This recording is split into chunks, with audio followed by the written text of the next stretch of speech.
Donc, la dernière fois, pour introduire notre cours, nous avons pris cette dimension de comprendre ce que c'est que la morale. La morale, je rappelle, n'est pas une convention sociale. Aux yeux de beaucoup, quand nous parlons de rapport moral, nous parlons en réalité de convenance. Il est bon de dire merci quand le gaba il a donné un bonbon à l'enfant à la synagogue. Ce n'est pas de la morale, c'est de la convenance. Ce que nous importe, ce n'est pas d'être courtois, ce n'est pas d'être poli. On n'a pas besoin d'être feutré et de dire oui, merci, bonjour, cher monsieur, et puis en parallèle, vendre les juifs à Vichy. N'est-ce pas? Ça va pas de pair, ça va pas de pair ensemble.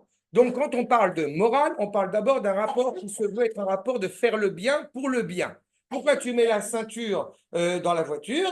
T'as pas besoin, il n'y a pas de policier dans ce coin. Ça s'appelle en réalité aller contre la parole d'Akadosh Baruch. Puisqu'à partir du moment, encore une fois, où je mets la ceinture ou je ne mets pas la ceinture seulement en fonction de la loi, je ne suis pas en contradiction seulement vis-à-vis de la loi, je suis en contradiction d'Akadosh Baruch. C'est aussi simple que cela. À tel point, pour la parenthèse, que le Rav Avrum Shapira, Zecher Tzadik Kadosh Libracha, qui était le Rosh Yeshiva de Merkaz Harav, a clairement déclaré que celui qui enfreint les règles de sécurité routière, eh bien, il fait une faute, ce qu'on appelle d'oraïta, selon la Torah elle-même. Encore une fois, il y a une implication morale dans le comportement que j'ai. Et j'avais rappelé la dernière fois ce qui est essentiel chez le Maharal de Prague, notamment dans Derech Haim, à savoir, selon le verset, ce que j'aime dire, c'est le livre central de la Torah, qui est le livre de Vaïkra, avec la paracha centrale de la Torah, qui est la paracha de Kedoshim, avec le verset central qui est dans la Torah, Ve'avta leracha kamocha ani Hashem. Ni l'un, sans aucune coupure, sans aucune cisure à l'égard des parties de ce verset. Le rapport entre moi et mon prochain, le rapport entre moi et moi-même, et le rapport entre moi et Akadosh Baruch Hu. Ce qu'on appelle en français la religion, la morale et la société, en hébreu, ça n'a pas de sens.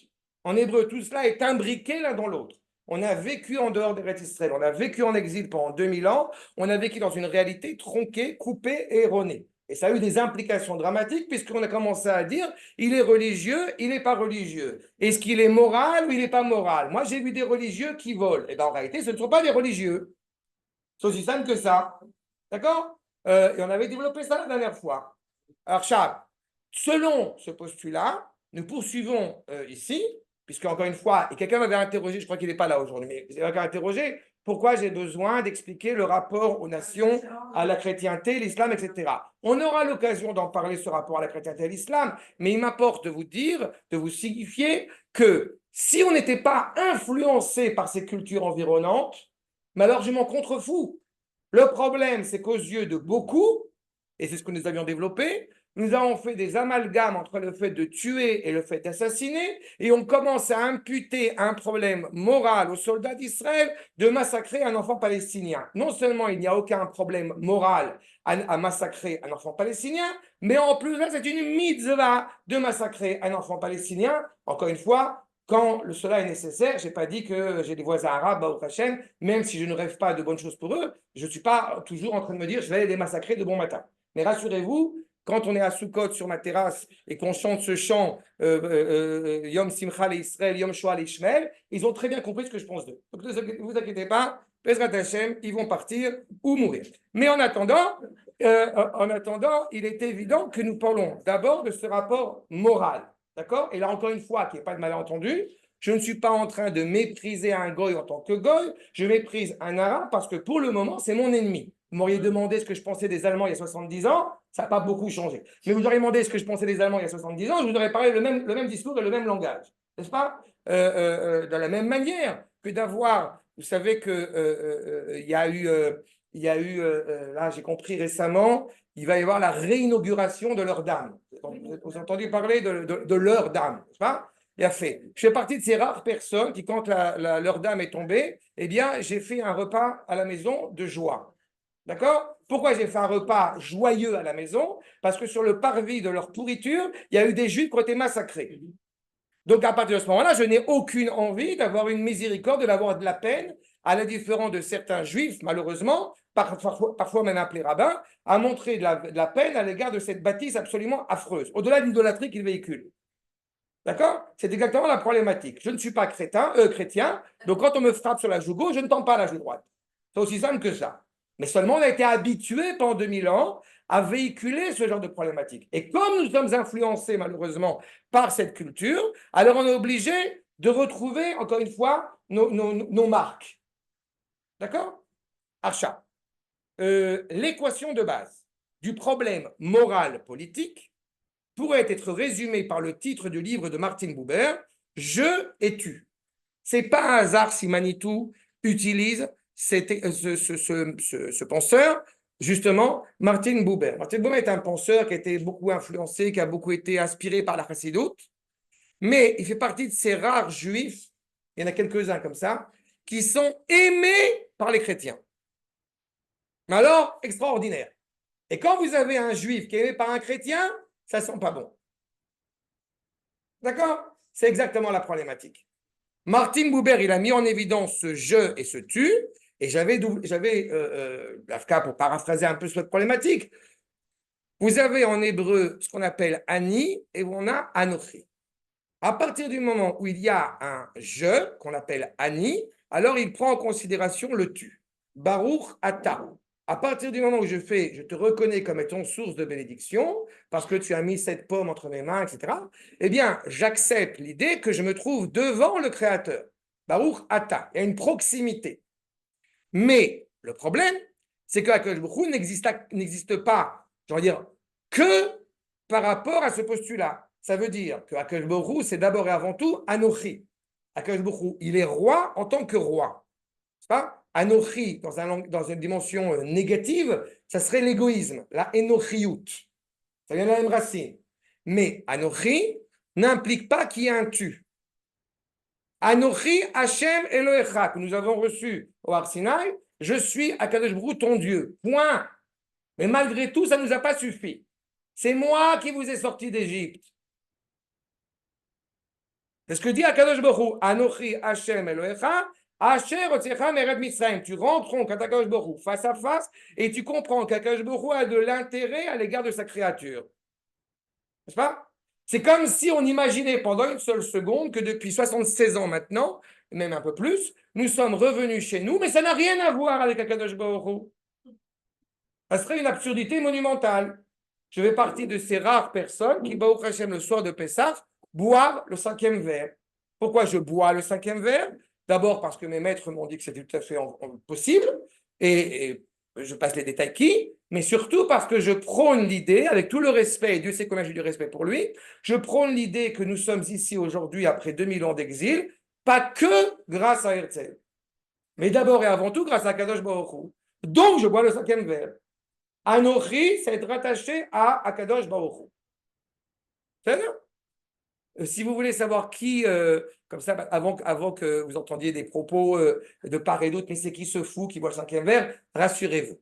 Il y a le Rav Goren, il y a Manitou, il y a un certain nombre de gens, le Rav Cherki, il y a Badal Maroukim, qui boivent le 5e verre. Je ne suis pas le seul malade mental qui boit le 5e verre. C'est le verre qui est sur votre table. Le verre de Eliyahu Hanavi, le verre qui est appelé le verre de Eliyahu Hanavi, je le bois. Parce que certains disent qu'il faut attendre qu'Eliyahu Hanavi revienne. Sauf qu'en réalité, c'est quoi le verre de Eliyahu Hanavi? Tel que son nom l'indique, c'est le rassemblement des exilés en Eretz Israël. À partir du moment où j'ai un fils avec blond, avec des yeux verts et des péotes, qui se dit je suis fier d'être algérien alors qu'il a une bonne tête d'Ashkenaz, vous comprenez qu'à un moment donné, on est bien revenu chez nous. C'est ça? C'est comment ça? Archa. Oui, ceux qui avaient un doute que le rassemblement des exilés existe. À chaque fois que j'ai l'occasion de faire des interventions et que je vois des juifs d'Éthiopie, des juifs chinois, des juifs hindous, c'est fini les séfarades et les ashkénazes. C'est du passé déjà. On a déjà franchi la limite supérieure maintenant. Vous avez des juifs jaunes, verts, bleus, ouais, ce que vous voulez. Tout ça se retrouve ensemble. Voilà, c'est ça, on le dit. Teka, Beshofar, Gadol, sonne le grand chauffard du rassemblement des exilés. Et à un moment donné, il faut comprendre que ce que nous disons dans la prière, ça a un sens. Encore une fois, et ça a d'abord et avant tout un sens moral. Le je et tu. Il s'agit, au fond, des rapports entre sujets à l'intérieur de la cité. C'est ce que, encore une fois, ce que le monde pense. Pourquoi il est impératif de ne pas voler mon prochain? Parce que demain, il va me voler. Donc, en réalité, on s'en fout totalement de savoir s'il est judicieux ou non de voler. Puisque ce qui nous importe, encore une fois, c'est moi. J'avais soulevé la dernière fois le terme que je trouve absolument abject, c'est l'altruisme. C'est-à-dire l'option d'aider son prochain. C'est absolument abject d'un point de vue juif. Ça n'existe pas. Comment tu peux fêter Shabbat, Pessah, Purim, comment tu peux mener ta journée sans avoir un intérêt pour ton prochain? Ce n'est pas une option. Ça fait partie, encore une fois, de notre ADN. D'accord? On est impliqué, on est embarqué dans cette réalité-là. Le terme qui est très difficile à traduire en français, quasiment impossible, c'est la notion de klal.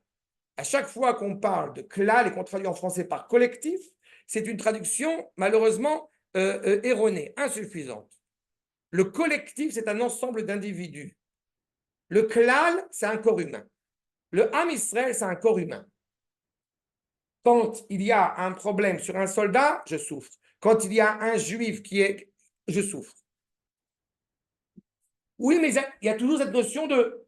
Le minyan, ce n'est pas 10 personnes qui prient ensemble. Le minyan, c'est le tzibour. C'est-à-dire que vous avez une personne qui a 10 parties. C'est ça la difficulté. On ne peut pas penser comme ça en français. On ne pense qu'au niveau de l'individu. Surtout qu'on est chez Esav, la fille aînée de l'Église, donc évidemment, on n'est que chez l'individu. On est dans la religion. Tu vas à la synagogue, qu'est-ce que tu vas en tirer? Qu'est-ce que ça va t'apporter? C'est l'individu.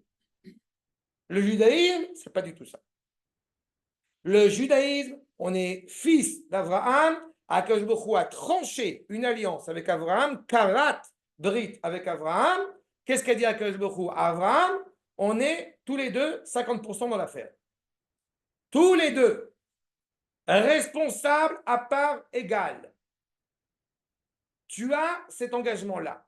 Et Abraham Avinu était partant pour cela. Mais Abraham Avinu, il est prêt à aller contre le monde entier. Il est d'un côté du fleuve quand le monde entier pense de l'autre côté. La morale, c'est, encore une fois, de vouloir d'abord et avant tout faire le bien. Et tu ne te rends pas compte que tu vas t'attirer les foudres du monde entier? Oui, Baruch Hashem. C'est être moral. Ça ne veut pas dire qu'on doit automatiquement chercher la discorde avec autrui, mais on doit être en accord avec ce projet divin. Et le projet divin, c'est l'expression la plus optimale, encore une fois, du bien. Pardon? Ben, on est les fils d'Abraham, Isaac et Yaakov. Entre eux, mais c'est ça l'avantage.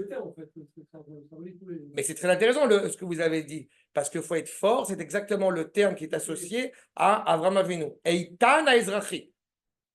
Il est le fort, il est justement celui qui vient de l'Est et qui est profondément fort, qui assume ce rôle. Pourquoi est-ce que depuis 2000 ans, on n'a jamais été autant désespéré que maintenant? C'est ahurissant. Pendant 2000 ans, on a vécu des choses absolument dramatiques et on a gardé le cap. Ça fait 76 ans que le peuple juif va de mieux en mieux et on est désespéré. Pardon? Je suis très optimiste. Ah mais, bon, rassurez-vous, moi aussi. Rassurez-vous, moi aussi. Mais il y a une idée comme ça, quand est-ce que ça va finir cette guerre? Et je sais quand ça va se finir. C'est pas la question. Mais bien sûr, je vous partage totalement. Mais c'est cette problématique-là. Il y a des juifs qui tombent tous les jours. C'est pour ça qu'on est triste. On a le droit d'être triste, on a un devoir d'être triste. Ça montre que vous êtes humain, ça que vous avez un intérêt, mais on est en guerre. On est en guerre. Et quand on est en guerre, et je vais vous rassurer pour que vous compreniez que je ne suis pas du tout indifférent à ce propos, j'ai des élèves dans le nord, j'ai des élèves dans le sud. Donc rassurez-vous, je vous dis très honnêtement, comme je dis à chaque fois, et j'envoie aussi des paroles de Torah pour les renforcer, pour leur donner le moral. Et une des choses que je leur ai dit souvent aux élèves soldats, c'est quand ils vont, là j'ai un élève qui est rentré à Gaza, je lui dis surtout, tu dis les Shem Yichud avant de tirer. Pourquoi je dis cette plaisanterie? Parce que si tu as tiré, que tu n'as pas dit que je tire au nom d'Akadosh Baruch Hu, tu n'es pas acquis de la mitzvah. Donc tu dois tirer encore une fois, pour être certain qu'il est bien mort et que tu as bien dit au nom d'Akadosh Baruch Hu. Voilà ce que je dis aux soldats. Mais je le dis, mais je l'assume, j'ai aucun problème avec ça. Parce que nous tirons au nom justement du bien, au nom de la morale. Ce qui nous anime, c'est la morale. C'est fondamental. Et la tristesse des soldats, vous avez raison, mais je vais ajouter un point, et je me permets de vous le dire, ceux qui n'en sont pas conscients. Vous savez le nombre de halachot qui ont été traités sur ce qu'on appelle Nashim Agunot, les femmes qui malheureusement, on n'était pas certain qu'elles étaient veuves, mais parce que le mari, quand il allait travailler le matin, on n'était pas sûr qu'il allait revenir le soir. On est là-dedans, ok? Pendant 2000 ans, on est dans une situation c'est celle-ci. On s'est peut-être habitué à cela aujourd'hui que ça va mieux. Mais la situation pendant 2000 ans, c'est ça. Donc, quand on a cette situation-là et que grâce à Dieu, aujourd'hui, on n'en est pas là, que grâce à Dieu, aujourd'hui, on a une assemblée, on est assis tranquillement en train d'étudier la Torah. Vous pouvez même plus faire ça. On est assis tranquillement en train d'étudier la Torah et on pourrait le faire à l'intérieur comme on pourrait le faire à l'extérieur. Je me mets au défi de le faire à Paris. Et en plus, avec les propos que je tiens.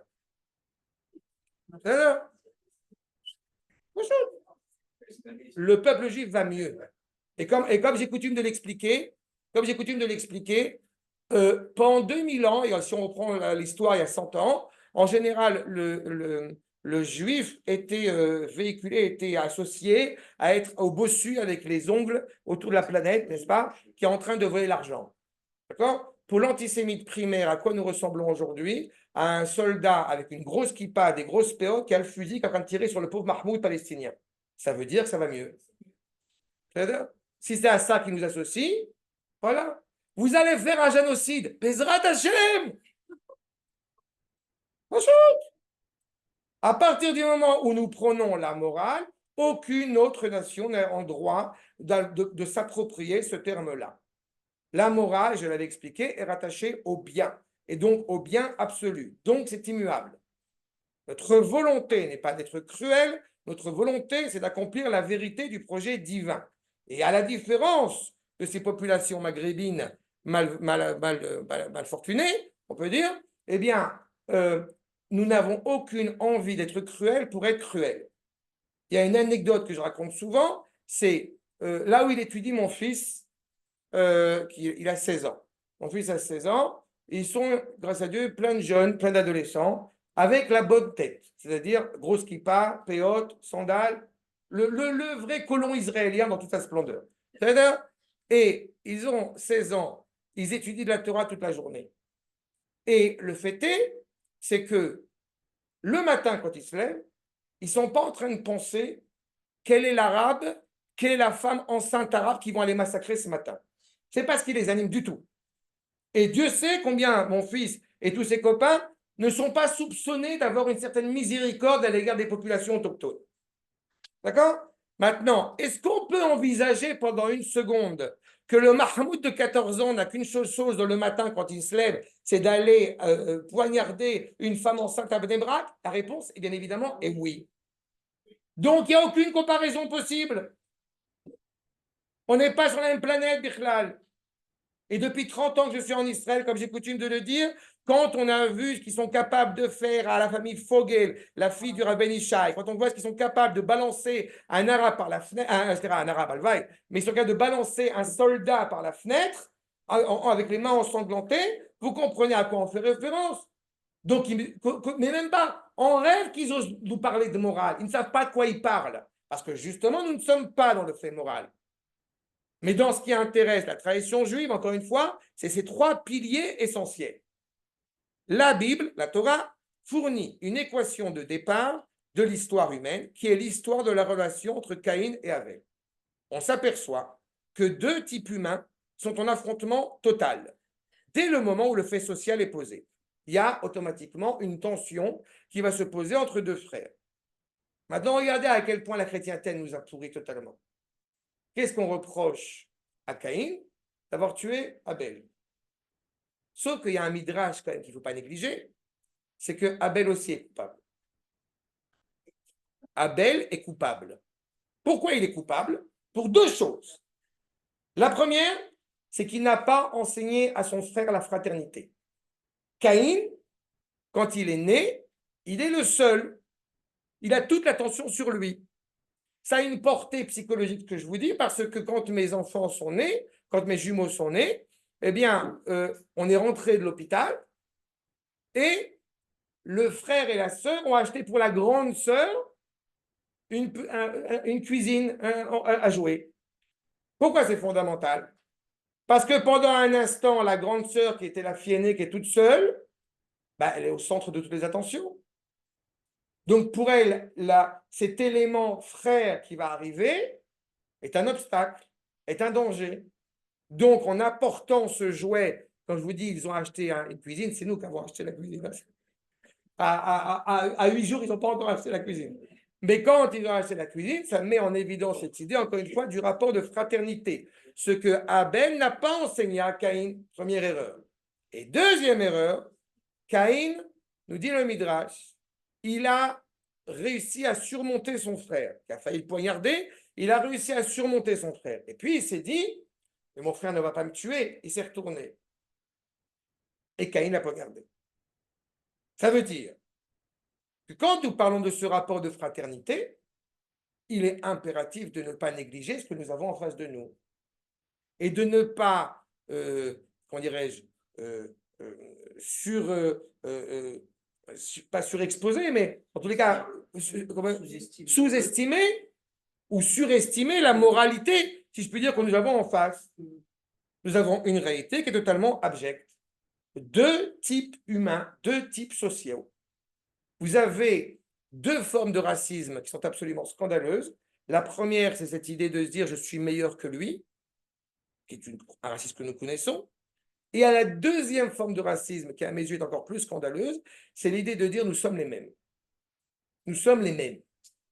Quand on vient en face d'une population occidentale, on ne peut pas parler la langue du monde oriental. Quand on vient en face de gens orientaux, on ne peut pas parler la langue du monde occidental. Si on va voir, en l'occurrence, Mahmoud Abbas, qu'il est usuel d'appeler dans certains médias Abu Mazen, que je ne nomme pas bien évidemment Abu Mazen, qu'est-ce qui est significatif chez les populations arabes? C'est le fait d'avoir des enfants et le rapport qu'on entretient à l'égard de la terre. Si on est prêt à donner sa vie pour sa terre. Si nous arrivons auprès de Mahmoud et qu'on lui dit, écoute, j'ai un doctorat universitaire, il s'en fout totalement. Ce n'est pas ce qui lui parle.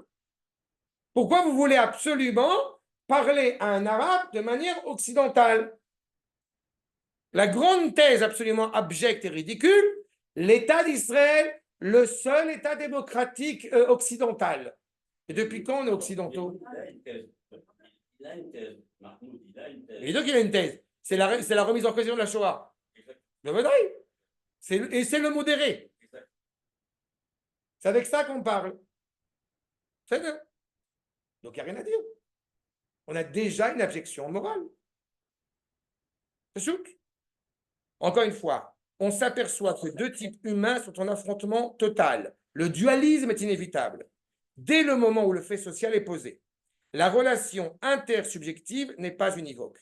La relation entre Caïn, qui est le né, le premier, et qui se considère comme le sujet, l'homme, et qui voit dans l'autre un surplus, quelque chose en plus. C'est quoi Havel en hébreu? C'est du vent. D'accord?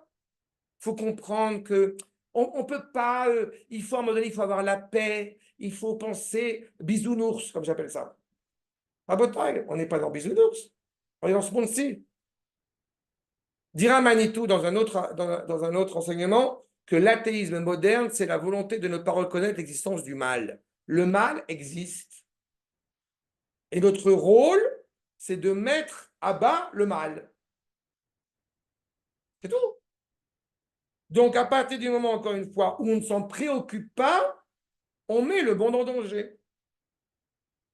Et Havel est radicalement différente de la relation d'Havel envers Caïn. Havel, lui, ayant conscience d'être né en plus, est voué naturellement à l'être de fraternité. Et il considère que l'autre est essentiel. Que va faire Abraham? Il va constamment chercher la dimension fraternelle avec l'autre. Que va faire Yaakov quand il arrive à Haran? Echai me'ainaten. Il les appelle Echai. Mes frères. Enfin, et frères humains. En face de lui, vous avez des gens qui disent qu'est-ce que tu veux? Qu'est-ce qu'a fait Abraham? Il a creusé 7 puits, tous ouverts. Qu'est-ce qu'on a en face? À Haran, pour le coup, vous avez le frère d'Abraham, Nahor, qui lui s'est enrichi comme pas possible. Et combien de puits il y a à Haran? Un seul puits. Et il est fermé. Il faut 3 personnes, 3 troupeaux pour pouvoir bouger la pierre qui est au-dessus du puits. On voit l'hospitalité extraordinaire. On est exactement l'antithèse. Vous savez qu'à Jérusalem, ce qu'on appelle maladroitement Jérusalem-Est, on va dire à l'est de Jérusalem, il y a des femmes arabes que certains organismes juifs se soucient de leur parnassa. C'est-à-dire qu'ils les aident à produire du miel de maison pour qu'ils puissent subvenir à leurs besoins. Je ne suis pas en train maintenant de rentrer, est-ce que c'est bien, c'est scandaleux, mais il y a une nature profondément juive. On est le seul peuple au monde, comme j'ai coutume de dire, à qui on est obligé d'exiger de faire preuve de cruauté à l'égard de nos ennemis. Vous n'avez pas une seule nation dans le monde à qui cela est exigé, à qui cela est demandé. Comprenez que Poutine, c'est très difficile pour lui de faire ce qu'il fait. Zelensky, c'est très difficile pour lui de faire ce qu'il fait. L'Afghanistan, la Syrie, l'Iran, c'est des gens qui souffrent, on voit qu'ils souffrent. Les seuls qui souffrent vraiment, c'est nous. Parce que justement, on est animé par cette volonté constante de vouloir être attaché au bien, malgré tout. Et parfois, ça nous coûte cher. Il y a il y a 2 références. Il y a une référence que vous connaissez certainement, c'est le livre qui s'appelle Ô vous, frères humains, de Albert Cohen. Un livre sur l'antisémitisme. C'est un des rares livres où Albert Cohen se lâche. Comment on dit. Et avec le titre Ô vous, frères humains. Vraiment ce rapport aux Juifs où il se rend compte de la catastrophe. Et il y a une autre référence qui m'a toujours beaucoup attendri, si on peut dire ça comme ça, c'est dans la liste de Schindler. Il y a une femme là-bas, elle dit, ils ne peuvent pas nous tuer, on est leur main-d'œuvre. Dans la liste de Schindler, il y a cette femme qui dit, ils ne peuvent pas nous tuer, on est leur main-d'œuvre. Ils ne vont pas tuer leur main-d'œuvre. Mais il faut se rendre compte, encore une fois, c'est une phrase tirée d'un film, mais je suis prêt à parier qu'il y a une vérité dans cette phrase qui a été dite. Quand on a confronté cela, mais avec qui on parle? On parle avec l'échec. La dernière fois, la personne m'a argué sur le rapport à l'Allemagne et que j'ai dit réellement que c'est l'échec de la culture chrétienne, le nazisme. J'ai besoin de démontrer cela. C'était une évidence tellement. Vous avez tous les Himmler et Marxemann, et qui écoutent Mozart, qui écoutent Beethoven avant d'accompagner leurs enfants au GAN. Et juste après, ils vont décider de la conférence de Wannsee avec l'abrogation, l'extermination des Juifs le plus total d'un point de vue légal. Vous voyez, encore une fois, on retrouve la légalité et la légitimité. Nous, on n'est pas là.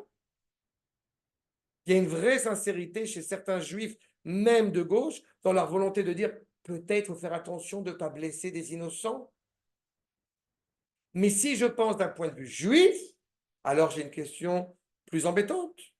Le soir du Seder de Pessah, chez nous, on est content. Chez nous. C'est-à-dire qu'on est content, on fait le Hallel 2 fois. Et pendant qu'on fait le Hallel 2 fois, Akadosh Baruch Hu, il tue tous les petits bébés innocents égyptiens. Pardon.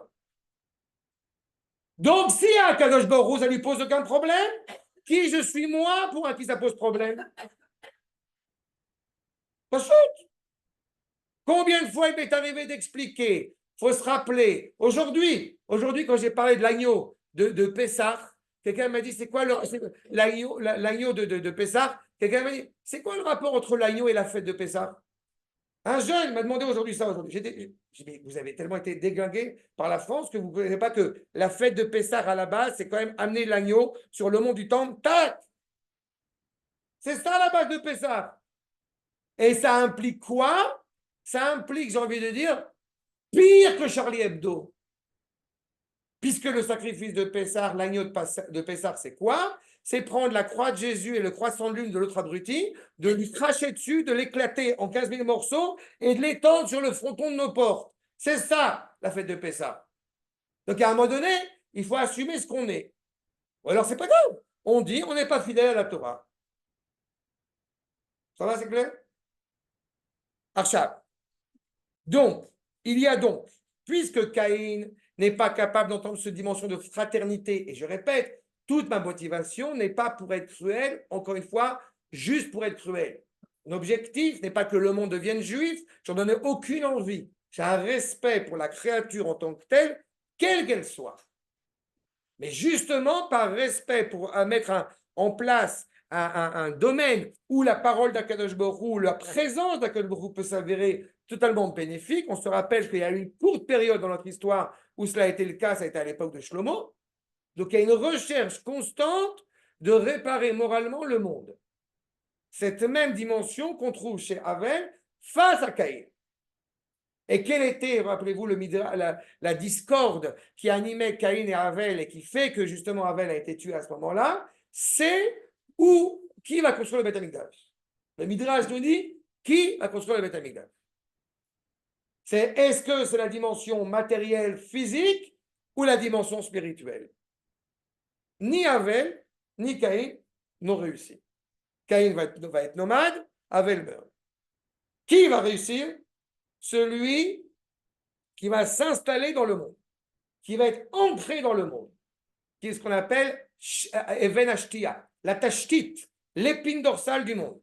C'est le troisième fils qui arrivera bien plus tard, c'est Chet. C'est lui qui va accepter cette idée que pour pouvoir amener le Beth Amikdash, que pour pouvoir amener le monde là où il doit être, il faut prendre en considération que cette dualité, c'est-à-dire en bas et en haut, n'est en réalité rattachée qu'à l'unité du Créateur, du projet divin. Toi, tu es pour l'armée ou tu es contre l'armée? Cette question est bête. Elle n'a pas de sens quand on est juif, vrai, authentique, ou ce sera hébreu, authentique. Il y a une cohésion, il y a une cohérence qui doit être claire. Archav, l'un des deux s'affirme comme sujet et a tendance à objectiviser l'autre. Tu ne vaux rien si ce n'est l'intérêt que tu m'amènes. Vous le retrouvez dans tous les rapports sociaux. Et comme j'aime à le dire, tout celui qui dit « j'aime la tomate », c'est pas vrai. Il n'aime pas la tomate. Parce que s'il aimait la tomate, il ne mangerait pas la tomate. Il aime l'effet que produit sur lui la tomate. Pourquoi il y a beaucoup de divorces aujourd'hui? La base, j'aime ma femme, c'est pas vrai. Tu aimes ta femme tant que tu la kiffes. Mais alors le jour où elle t'enquiquine, quand j'ai dit j'aime ma femme, j'espère que vous avez bien compris que ça marche dans les deux sens. Hein. Oui, bien sûr. Non, non, c'est d'abord le problème de la. Non, la femme a déjà un problème à la base. Bon, c'est vice-versa. De toute façon, en général, c'est jamais vice-versa. C'est toujours l'homme qui est embêtant.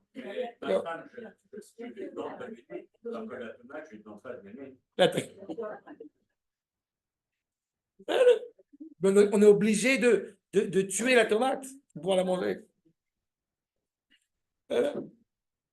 Mais en réalité, vous avez compris, on objective ce rapport à l'autre. Alors que le deuxième se reconnaît comme frère et a pour conscience morale de reconnaître la dignité humaine chez l'autre. Tout, encore une fois, dans tous les problèmes sociaux qui existent, comment ça s'appelle, MeToo, tous ces organismes qui passent par rapport au respect, encore une fois, de la femme. Cette idée de dire que les hommes sont égaux, c'est faux. Si les hommes étaient égaux, on dit en hébreu, si vous avez deux réalités qui sont shavot, c'est-à-dire qu'en réalité, il y en a une qui ne sert à rien. Shav, c'est le mensonge. D'accord? On n'est pas dans cette conscience-là. On est dans l'idée que tous les hommes, avec un H majuscule, sont égaux en dignité. Ça n'a rien à voir. Je respecte l'homme qui est en face de moi dans sa dignité. Alors que quand on dit que tous les hommes sont égaux, en réalité, on est en train d'annuler l'autre. Je viens imposer ma culture à autrui, comme je l'ai évoqué tout à l'heure. Il y a M. Benjamin Gross, qui avait évoqué l'idée qu'en français, vous avez une phrase qui est bien connue, enfin un mantra qui est bien connu, qui n'est pas dans le bon ordre. Liberté, égalité, fraternité. C'est parce qu'il y a fraternité qu'il y a justement liberté. Et c'est par cette liberté qu'il y a justement égalité. Mais il ne peut pas y avoir, encore une fois, de liberté, égalité, fraternité s'il n'y a pas d'abord, encore une fois, de fraternité entre les hommes. Ils se sont plantés. Bon, c'est ça. C'est ça. Donc, il est évident que le problème moral de celui qui se pose comme sujet n'est pas du tout le même compte tenu que le problème moral de celui qui reconnaît l'autre comme sujet de façon spontanée. Il est né, Avel, dans cette dimension d'être frère, donc on n'a pas besoin de lui expliquer qu'il y a quelqu'un d'autre qui existe avant toi. Mais Caïn, cela devient nécessaire. N'est-ce pas? La discorde, encore une fois, qui est souvent rattachée à l'ego, elle vient négliger la présence, l'existence de l'autre. Dans un couple, puisque c'est aussi une partie de mon travail pour le conseiller conjugal, eh bien, l'existence, encore une fois, il m'arrive en préparant des khatanim à leur mariage, de leur expliquer le foyer que vous construisez n'est pas le foyer de tes parents, ni le foyer de tes beaux-parents. C'est votre foyer que vous allez construire avec un certain nombre de valeurs et d'influences, pas que des parents et des beaux-parents, mais aussi, mais vous construisez de manière indépendante. C'est très intéressant quand vous pensez à Hanouka pour le coup, sur le rapport, et c'est vraiment quelque chose encore une fois qui est assez significatif dans la culture hébraïque, le rapport à la famille. Dans toutes les traditions, la famille est un moyen, pas autre chose. Ishu beito. En hébreu, c'est une finalité en tant que telle. Quand on s'approche de Hanouka, vous vous rappelez, peu importe Ashkenaz, Sepharad pour le coup, si les enfants allument chacun une Hanoukia pour nos frères Ashkenaz et que les Sfaradim, c'est une Hanoukia par foyer, ce qu'il est certain, c'est que ce soit pour les Ashkenazim et les Sfaradim, la Hanoukia du mari et de sa femme. C'est une seule Hanoukia, Ish ou Beito. Et la femme est appelée ma maison, mon foyer. Je rentre à la maison, ce n'est pas un moyen pour faire autre chose. Non, je rentre à la maison. Il y a cette épine dorsale, encore une fois, qui est évoquée au sein du foyer. J'ai souvent entendu mes maîtres rappeler qu'on aime son prochain. Tout le monde aime bien parler d'Ahavat Israël. Quand est-ce qu'on voit si réellement tu es sincère dans ta Ahavat Israël, dans la manière dont tu vas parler avec ta femme? Parce qu'une fois qu'on a dit du bien autour de soi, qu'on est la star, qu'on a dit fait plein de choses, très bien. Maintenant, on les a tous lâchés. Chacun est rentré chez soi, etc. Maintenant, tu rentres à la maison. On va voir si tu aimes réellement Am Israël, à commencer par ta femme. C'est exactement cela. C'est le Rav Aviner qui dit pas va'avtal l'eracha, mais va'avtal l'erayatra kamocha. Que tu aimes ta femme comme toi-même. Et le rapport moral de l'homme vis-à-vis de sa conjointe et de la conjointe vis-à-vis de son mari. De cette famille, de ce foyer, encore une fois, qui va se constituer, vous savez pertinemment que toute l'identité hébraïque est forgée là-dessus. N'est-ce pas? La famille de Yaakov, d'Israël, va descendre en Égypte. De cette Égypte va sortir un peuple qui est fédéré, qui est généré par ce rapport, encore une fois, de filialité. Qu'est-ce que ça veut dire aimer? Pardon? Qu'est-ce que ça veut dire aimer? En hébreu ou en français? En français. En français, j'en sais rien. Définissez le terme aimer. Si on parle de Ahava, tel que cela est indiqué, il y a une gematria qui est bien connue, c'est la gematria 13, la gematria Echad. Ahava, gematria Echad. Quand je vous vois, je vois votre femme. Quand je vois votre femme, je vous vois vous. C'est aussi simple que ça. L'aimer, c'est pas avaler l'autre, c'est pas supprimer l'autre, c'est qu'il y a une cohésion entre. J'ai coutume de les définir comme ça, si vous me permettez, parce que c'est un sujet évidemment important, mais c'est une pièce de monnaie. Sur la pièce de monnaie, vous avez deux reliefs qui ne sont pas du tout équivalents l'un de l'autre. Mais c'est une seule pièce de monnaie. Le sentiment d'aimer, c'est d'avoir l'idée que nous sommes encore une fois ensemble. C'est le achoti at de Avraham Avinu envers Sarah et Ménon. Pour beaucoup de civilisations, le rapport d'amour est un rapport mechila, est un rapport purement physique. Quand il va appeler sa femme achoti at, ça veut dire qu'il vient enseigner au monde le rapport concevable vis-à-vis de son épouse. L'épouse devient sœur. Je n'ai pas dit que la sœur devient épouse, que Dieu préserve. Mais l'épouse devient sœur. C'est pas l'affection. Non, plutôt. C'est beaucoup plus profond que ça. C'est plus proche, si je puis dire, de la agapé que du rapport à Eros, si on fait ce parallèle-là. C'est un rapport. Agapé, c'est pas seulement philo, c'est au-dessus de cela. Vous avez trois. Malheureusement, quand on parle d'amour aujourd'hui, surtout en français, alors en général, c'est le rapport uniquement physique. Et on arrive à des trucs, évidemment, tout ce qu'il y a de plus tordu. C'est-à-dire que l'amour entre David et Jonathan, par exemple, les gens ils vont vous dire Hachem Ishmael. Alors que justement, quand on parle de l'amour entre David et Jonathan, c'est un amour qui ne tient sur rien. Justement. Alors que l'amour entre Amnon et Tamar, dès que, c'est les enfants de David, hein, dès que Amnon il a kiffé Tamar, va chez ta mère. Voilà. Ça, c'est Ava chez Tlouya Bedava. Elle tient sur un rapport physique. Le rapport entre un homme et sa femme, il est évident que il ne tient pas que sur le physique, mais il a aussi une dimension physique. Mais on se rappelle quand même que le moment, j'ai envie de dire, le plus intense qui existe entre un homme et sa femme, c'est les fiançailles. Étrangement, c'est les fiançailles. Ce n'est pas le mariage. Pourquoi? Parce qu'au moment des fiançailles, qui est pourtant ponctuel, eh bien, il y a un vrai rapport, justement, d'amour qui ne tient sur rien. L'image d'Akadosh Baruch Hu qui nous aime, Arastir Leolam, dit le prophète Jérémie. Tu es ma fiancée pour l'éternité. C'est-à-dire que Akadosh Baruch Hu a un rapport à Israël qui n'est même pas dépendant, j'ai envie de dire, de l'affection, pour le coup, qui le rattache à elle, à Knesset Israël. C'est quelque chose qui, encore une fois, dépasse l'entendement. C'est quelque chose qui est infini. Et c'est okay. Mais malgré tout, la rencontre entre deux personnes, une femme et un homme, dès le premier instant, ça tient du nez. Ça, c'est vrai. Ça tient du nez, c'est une forme de magie, c'est une osmose qui s'installe qu'on ne peut pas expliquer. Ça s'appelle Akadosh Baruch Hu, mais avec Zivugim.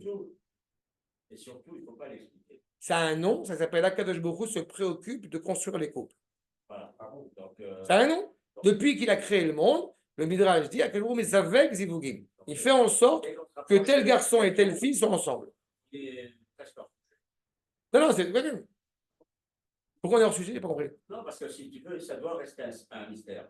Mais comme j'ai dit, ça, j'ai pas dit que je savais l'expliquer rationnellement, mais c'est bien important de bien rappeler encore une fois que ce rapport moral, parce que c'est ça. Je parle de le couple n'a pas expliqué au-delà de. Ah non, c'est entre eux. C'est entre eux, bien évidemment.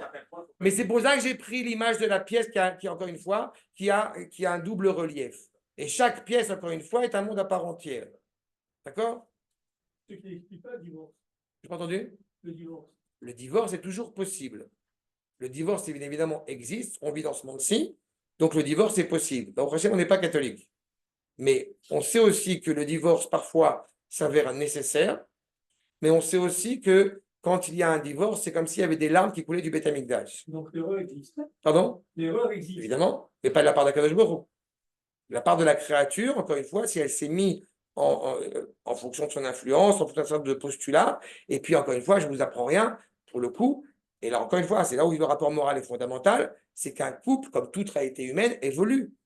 On n'est pas les mêmes quand on se marie, on n'est pas les mêmes 10 ans, 20 ans, 30 ans après, ni physiquement, ni moralement, ni mentalement. Pas forcément une erreur, hein, ça peut être aussi un chapitre. Hein.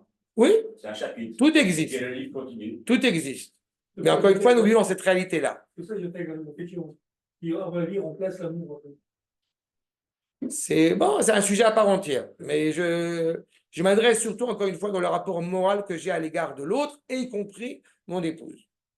Et c'est un rapport qui existe. Il y a aussi une dimension physique, mais pas que physique, et surtout pas physique. Vous savez, à chaque fois qu'il m'est arrivé, il y a des années de cela, et je vais juste terminer sur ce point-là pour ce sujet, si vous me permettez, mais quand on était jeune étudiant et tout ça, alors c'est arrivé, quelqu'un m'a demandé, ou à moi ou à mon épouse, mais qu'est-ce que vous faites ensemble, vous les religieux? Fameuse expression. J'ai deux réponses à te donner. La première, pas sympathique, et la deuxième, plus sympathique. Alors, je lui dis, c'est quoi la pas sympathique? Je te demande ce que tu fais avec ta meuf. Qu'est-ce que tu me prends la tête? J'ai besoin de te donner, de te justifier ce que je fais avec ma meuf? Ça, c'est la première réponse. Et la deuxième réponse, c'est que justement, parce qu'on n'est pas en train d'attendre une intimité physique avant le mariage, donc on construit énormément de choses. On sait pertinemment, avant même de se marier, j'ai envie de dire, dans quelle école vont aller nos enfants, dans quel état d'esprit on va construire notre foyer, à quoi va ressembler notre Shabbat. D'accord? Et c'est ce qui fait, Baruch Hashem, qu'au bout d'un mois, on s'est fiancés, et ça fait plus de 20 ans qu'on est mariés. Pour l'instant, on n'a pas prévu de divorcer, pour le moment. Mais bon, si jamais le couscous n'est pas cuit comme il faut, là, il se tombe. Top. C'est là. histoire de douleur. Pour le couscous. Achat. Donc, pour Caïn, je répète, le problème moral, c'est de faire une place à l'autre, je reprends, c'est-à-dire d'acquérir la vertu de charité. Pour Caïn, c'est une option. Vous voyez le terme en français? Charité. En hébreu, c'est tzedaka. On avait rappelé la dernière fois que l'idéal qu'on peut entendre chez les goïms, c'est l'île déserte tout seul avec moi-même.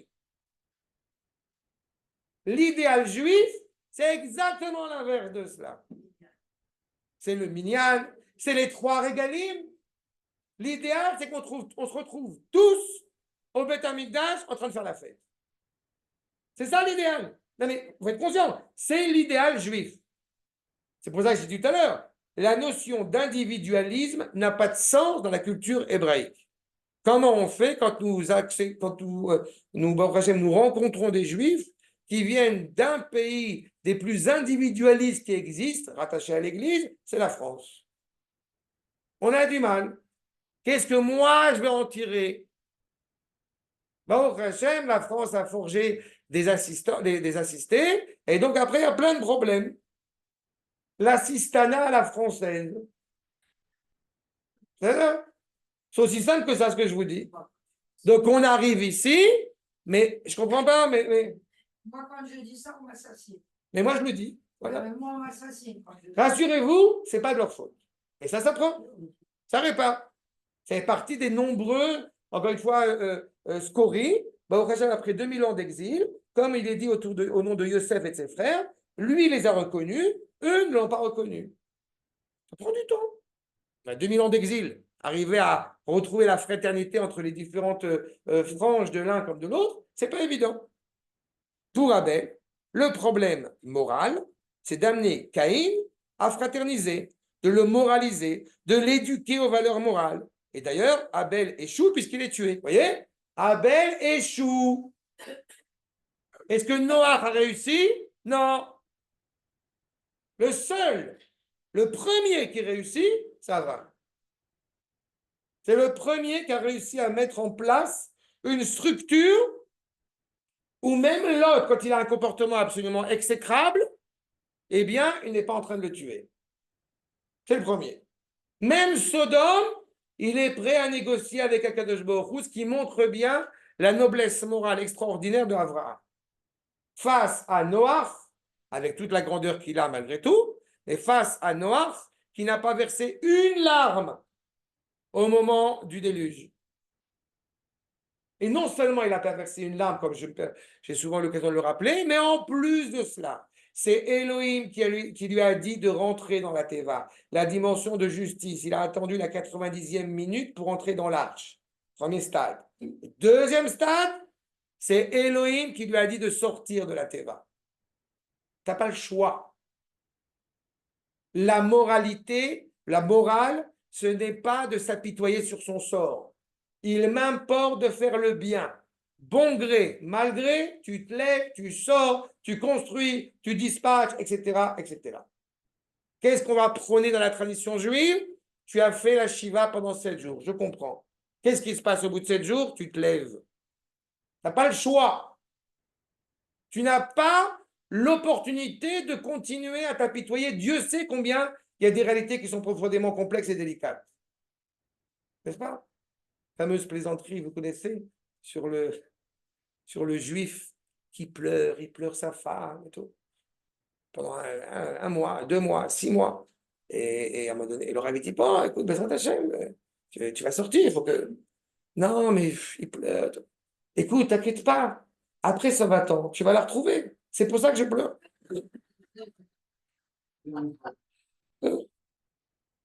Achab, donc, Abel échoue. La civilisation chrétienne a voulu imposer au peuple juif cette relation Caïn-Abel en assignant la personnalité et la tâche d'Abel, le berger, au peuple juif. Pourquoi? Et quand on parlera de la Shoah, on y reviendra. Pourquoi il y a eu la Shoah? Parce que nous sommes le bouc émissaire de l'humanité. Nous devons souffrir. Nous sommes le sacrifice de l'histoire. Mes chers crétins, tu veux te sacrifier? Sacrifie-toi. Qu'est-ce que tu m'engages moi? Il est important de souffrir, sinon on ne peut pas se rapprocher d'Akadosh Baruch Hu. Mais quelle absurdité! Mais tu veux souffrir, je t'en prie, viens, je te fouette. Moi, je ne suis pas maso. S'il y a un rapport d'amour naturel entre Akadosh Baruch Hu et Am Israël, il n'y a aucune volonté de souffrir. Le rapport berger, encore une fois, on doit être celui qui souffre. C'est la preuve qu'on a un type moral. C'est faux. C'est la jalousie, quand même. Pardon? Ah oui, dans l'application, évidemment, c'est la jalousie. Mais il y a quelque chose de plus sournois. Il y a quelque chose de plus profond derrière. Tu sais que même l'idée de la joue gauche qui est tendue, la joue droite, etc., même ça, ils nous l'ont volé, cette expression-là. Où est-ce qu'elle est présente? Dans la Megillah Techa, dans les lamentations de Jérémie au moment de la destruction du Beth Amikdash. Quand on est dans une situation tellement basse, eh bien, on se retrouve à tendre l'autre joue plutôt que de se battre. C'est ça? Je me permets encore une fois, pourquoi j'ai dit la dernière fois, à quel point, et ça aussi c'est un sujet dont on aura l'occasion de traiter, pourquoi est-ce qu'on est tellement intoxiqué, influencé par la culture occidentale? Si je vous demande, je ne vais pas poser la question trop abondamment, après j'ai peur des réactions, qu'est-ce que c'est que le Mashiach? Quand on a grandi en France, Baruch Hashem, grâce à nos amis Chabad, pour qui j'ai beaucoup de respect dans certains domaines, et pour qui je suis totalement virulent sur d'autres domaines, qu'est-ce que c'est que le Mashiach? C'est le grand rabbin. Mais Rabotai, je suis navré de vous décevoir. Le Mashiach, c'est un premier ministre, fils de David. On l'entend bien ce que ça veut dire. C'est une entité politique. D'où je le sais, c'est pas un sioniste qui l'a dit. C'est Rabbi Akiva. Oh, Rabbi Akiva était sioniste, mais c'est Rabbi Akiva. Quand il a vu Bar Korva qui a pris la grosse pierre sur Biden, sur les Romains, pardon, eh bien, il a dit, c'est le Mashiach. Donc, celui qu'on attend, qu'on veut tellement, ça veut dire qui est prêt à mener la guerre, qui est prêt à massacrer Mahmoud, qui est prêt à passer l'aspirateur sur le mont du Temple. C'est ça que ça veut dire le Mashiach. Il ne va pas nous demander notre avis, il nous dira tu feras ci et tu feras ça. Mais non, notre avis est très important. Parce que si jamais il réussit à faire cela, même si on ne sait pas quelle est son origine, c'est la preuve qu'il est Ben David. Mais s'il ne réussit pas à faire ça, même s'il était Ben David, ce n'est pas le Mashiach. Notre avis au préalable, on l'a déjà donné.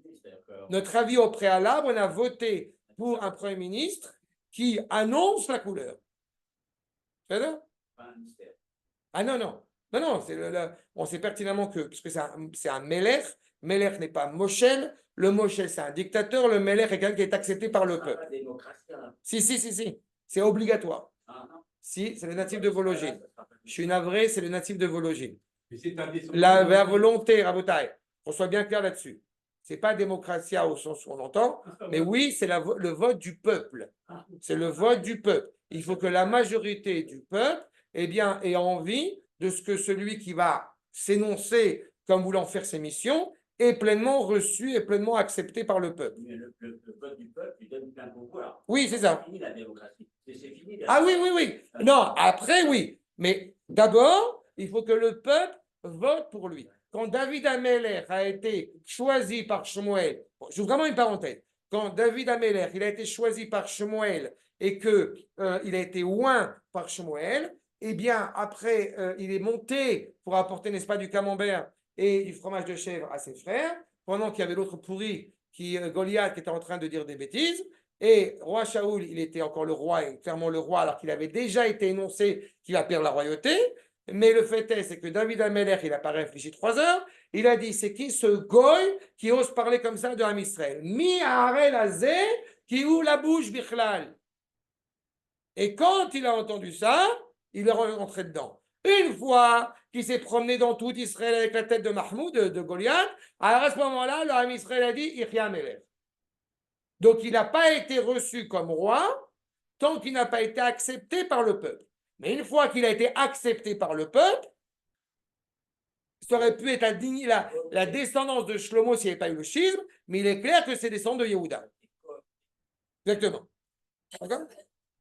Alors, au contraire, et ça nous remet encore une fois en phase avec cette idée que la dimension morale ne peut pas être coupée de la réparation du monde.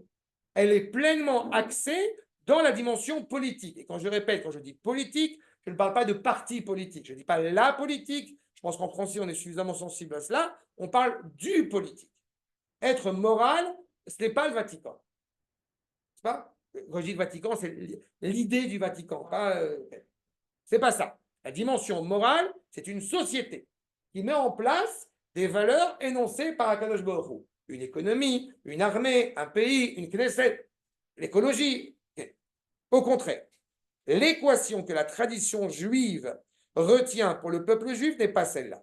Abel est en danger de mort et ne peut parvenir à se protéger de Caïn. Pour le judaïsme, la véritable équation du peuple juif vis-à-vis des nations, du peuple juif vis-à-vis des nations, c'est l'oration Caïn-Shet. Pourquoi? Parce que Shet est une sorte d'Abel inassassinable. Est-ce que le peuple juif... Pardon? Pourquoi? Point d'interrogation. Pourquoi l'équation c'est Caïn-Shet et pas Caïn-Abel? La culture grecque, la culture occidentale de manière générale, vit dans l'utopie. C'est-à-dire que si, encore une fois, tout ce que je vous dis, cet idéal moral auquel j'aspire, si on dit ça à certaines personnes, que ce soit à l'ONU, dans l'Occident, ce que vous voulez, mais tu rêves, c'est une utopie. Ça aurait pu être une utopie si Akadosh Baruch Hu ne l'avait pas énoncé dès le départ. C'est-à-dire qu'on pourrait se dire, Akadosh Baruch Hu, comme il nous a dit que, t'inquiète pas, à la fin il y aura écrit The End et ils vivent heureux avec beaucoup d'enfants, alors on s'interrogerait sur le fond. Mais est-ce que ça a commencé par Akadosh Baruch Hu ou ça a commencé par Abraham? En réalité, ça a commencé par Abraham. Parce qu'Abraham dit, comme j'aime à le dire, Abraham a révélé qu'il était Abraham. Ah, c'est génial. C'est-à-dire qu'Abraham, ce qu'il importe, dès le départ, c'est de mettre en place, comme il est dit dans le verset, Tzedek ou Mishpat. Il veut la justice. Peu importe ce qui peut se passer autour, n'est-ce pas? Jésus-Christ et la caravane passe. L'expression, ah, je tiens à boire, c'est la même chose. Aval, le fait est, c'est ça. C'est-à-dire que toutes les conceptions autour de nous qui vont, encore une fois, justement ne pas perdurer et qui ne peuvent que échouer. Je vous rappelle ce qu'enseigne le Maharal et que M. Benjamin Gross a très bien retranscrit, très bien expliqué en français, les 4 empires. Vous avez la Babylonie, la Perse, la Grèce et Édom. La Babylonie, elle a commencé à régner, tac, elle est tombée. Pourquoi? Parce qu'elle a pris une force et elle a voulu la mettre sur un piédestal. Donc, elle n'a plus que échouer. La Perse, pareil, à force du corps, tac, elle tombe. La Grèce, la force de l'intellect, top, elle tombe. La force de Édom, nous dit le Maharal, c'est l'utilisation de toutes les forces qui l'ont précédé. C'est le rêve de Daniel, pour que ceux-là qui se dit quelque chose. Un monstre absolument terrible qui n'a pas de visage, mais qui est connu pour sa cruauté extraordinaire. Il a pris toutes les forces qui l'ont précédé et uniquement orienté vers le mal. C'est Esav, c'est Édom, tout est objet de chasse chez lui, tout ce que je peux conquérir. Et lui aussi va tomber face à la 5e royauté, qui est la royauté de David, qui va prendre toutes ses forces, mais les orienter encore une fois vers le bien. Quelque chose qui est inscrit encore une fois dans la nature, l'unité des valeurs qu'on évoquait tout à l'heure, qui est inscrite dans la nation hébraïque. Alors je sais ce que vous allez me dire, oui, mais pourtant le Ramchal, il dit autre chose. Par contre, je sais que vous allez me dire que le Rambam, il dit autre chose. Oui, il y a une controverse. Est-ce qu'il y a une 5e royauté qui serait la royauté de Ishmaël ou c'est la royauté de David? Et entendu que la 6e royauté serait la royauté d'Israël.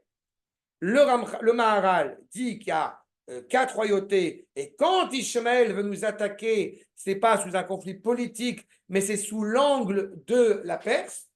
On est au XVIe siècle. Ça me fait toujours beaucoup rire que le Maharal évoque l'idée que quand Ishmaël veut nous attaquer, c'est à travers l'Iran. Je ne sais pas d'où il a dit ça. Après, je ne sais pas si c'est vrai, mais quand même, ça laisse perplexe. Et le Ramchal dit lui que oui, il y a une 5e royauté, c'est la royauté de Ishmaël. Le Ramchal. Le Ramchal est aussi le petit-fils du Rambam. Et en réalité, donc il y aurait une royauté d'Ishmaël. On voit bien aujourd'hui, encore une fois, qui a raison. En fait, les deux, ils ont raison. Parce qu'on voit bien, comme c'était le cas toute notre histoire, que Ishmaël et Esav nous détestent, mais quand, ils se détestent mutuellement, mais quand il s'agit de nous mettre en porte-à-faux, alors là, c'est l'unité, on s'aime, vive les Arabes, comme a dit Macron et Mélenchon. C'est exactement cela. Donc, il faut quelqu'un qui soit, encore une fois, je répète, le pilier, le piédestal. Chet, on retrouve cette dimension dans Even Ashtia, la pierre angulaire sur laquelle Abraham a ligoté Yitzhak, sur laquelle Yaakov a dormi. Pas et sur, en fait, comme dit le Midrash, Akadosh Baruch Hu, il a créé d'abord Jérusalem.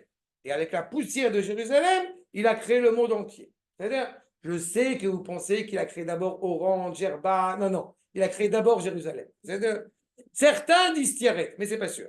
Il se protège, ça c'est une blague personnelle, il se protège par l'exigence de la réciprocité. On est d'accord pour parler de fraternité quand il y a un rapport, encore une fois, de cohérence, de dignité entre nous. Sinon, ce n'est pas une alliance. Et ne croyez pas, je l'avais déjà dit la dernière fois, ne croyez pas une seule seconde quand dans le rapport entre l'homme et sa femme, entre l'homme et ses enfants, entre les enfants et l'homme, il y aurait un rapport de supériorité et d'infériorité. N'est-ce pas? Ce n'est pas parce que c'est un enfant qu'automatiquement, on doit le mépriser. Certainement pas. C'est un être humain à part entière. À chaque fois qu'il m'est arrivé, quand mes enfants étaient petits, on pouvait avoir des invités à table. C'est important, grâce à Dieu, d'avoir des invités. Mais quand mes enfants posaient une question, je leur donnais aussi la parole. Sans aucune maladresse, sans aucune méprise. Attends, excuse-moi, il y a mon fils qui me pose une question. Parce qu'il y a une valeur, encore une fois, à donner la valeur de cet être humain en tant que tel. C'est ce rapport, encore une fois, de réciprocité. J'ai disputé mes enfants, j'ai envie de mettre une fessée à mes enfants quand ils étaient petits, jamais en public. Pourquoi jamais en public? Par respect pour la dignité de mes enfants. Ce sont des points essentiels qui existent à l'échelle du foyer, qui existent aussi à l'échelle de la nation. On a tué, on a condamné à mort un ennemi. Qu'est-ce qu'on fait après? On l'enterre. Il n'est pas concevable qu'un ennemi soit comme ça, pendu pendant des jours et des jours. À moins qu'il y ait une valeur, j'ai envie de dire, istaïgout, comment on dit, réfractaire. C'est pas réfractaire. Que genre l'ennemi, il a peur de nous attaquer après. Pas? Il y avait, ces dernières années, il y avait quelqu'un qui avait dit que, pratiquement parlant, est-ce qu'on pourrait mettre de la peau de cochon sur des cadavres de terroristes? Alors, ça avait créé une discussion, et en vrai, il a raison. D'accord? Parce qu'évidemment, les 72 femmes, elles ne veulent pas un homme avec une peau de cochon sur eux. Voilà. Voici comment cela apparaît. Il y a, c'est toujours ça de gagner, il y a, et cela apparaît de manière schématique, 4 solutions qui ont été apportées par les civilisations humaines au problème de leurs relations intersubjectives. La solution sujet-objet. Pour ceux qui veulent savoir le référent aussi là, qui est intéressant, parce que c'est là où on voit la grandeur de Manitou, ça, c'est Confucius. Dans les rapports humains, il a mis en évidence que les rapports entre mari, femme, sujet, objet, esclave, serviteur, il a mis en évidence cela. Et la première possibilité, rapport sujet-objet. C'est-à-dire que je m'affirme comme sujet et l'autre est objet. C'est la relation maître-esclave.